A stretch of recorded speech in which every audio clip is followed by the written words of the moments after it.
What's up, you guys? Today we are going to talk about how to wire and some of the common issues that people run into when they're wiring a standard electrical outlet. So the basic tool that should be in your toolbox before doing a project like this would be a voltage tester. The first sign is going to be your hot side, and that's going to be denoted by these brass screw terminals. Black is the predominant wire color for hot, but if it's a switched outlet or receptacle, you might also see red coming into the side. One other thing to know, if this is a switched outlet, so if one side is always hot and the other is actually controlled by a light switch, you do need to remove this connector here, so then you could wire in black to one side, always hot, and red coming from your switch to the other side. Then those will independently operate. This connector here connects them both together, and that's okay for a common circuit. The other side, you have silver and green. So silver is going to go to your white or neutral wire, and then your bare or common wire will go to your green. Then the only other thing you're going to see, the small slot will correspond to the hot side and the brass terminals, and the larger slot will be on your neutral side. Just know that most outlets these days do come with these push pins, where you could strip the insulation off and then press the copper into the outlet. There's a small retainer here that would hold it, and then you do need to press that to release it. That is not recommended, and in some places, that's actually against code. It's always recommended to go to the screw terminals.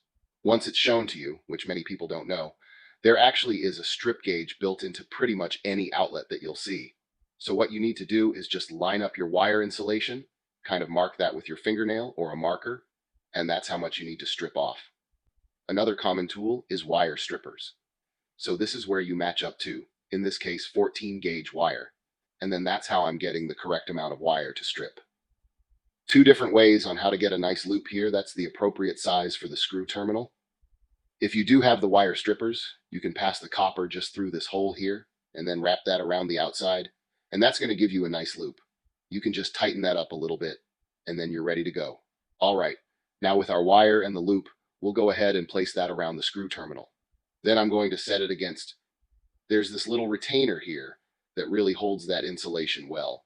So I'm going to set that against the retainer, and then we'll go ahead and secure down the terminal. And really, there's not much to it, right? But this is exactly what you're looking for. The wire is secured against this retainer here, and you can see you have copper all the way around. All right, so here's an example of a basic circuit. We have our hot wire connected to the brass screw terminals. If it's a basic circuit, it does not matter if it's top or bottom.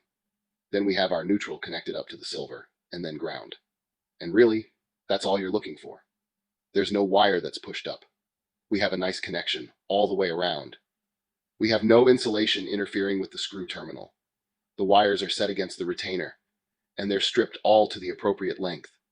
So that is what you're looking for. If you have a little bit older home, maybe built in the 60s or 70s, or some of the nicer homes, the higher end homes, you'll have switched outlets. That is where you're getting power from a light switch, and that is powering the top or bottom, depending on the setup, but powering one side, and then the others are always on. So, in this case, you'd have two different hots coming in, one being black, which should be your always on outlet side, and then one being switched, which will be controlled. And this is usually for lamps or something like that. The one note is if you're swapping out an outlet and changing it out, one mistake that can be made or overlooked is you need to remove that little tab here, which was connecting these two terminals. If that's not removed, obviously you cannot control these independently. So when you remove that, now I can provide power independently to both sides.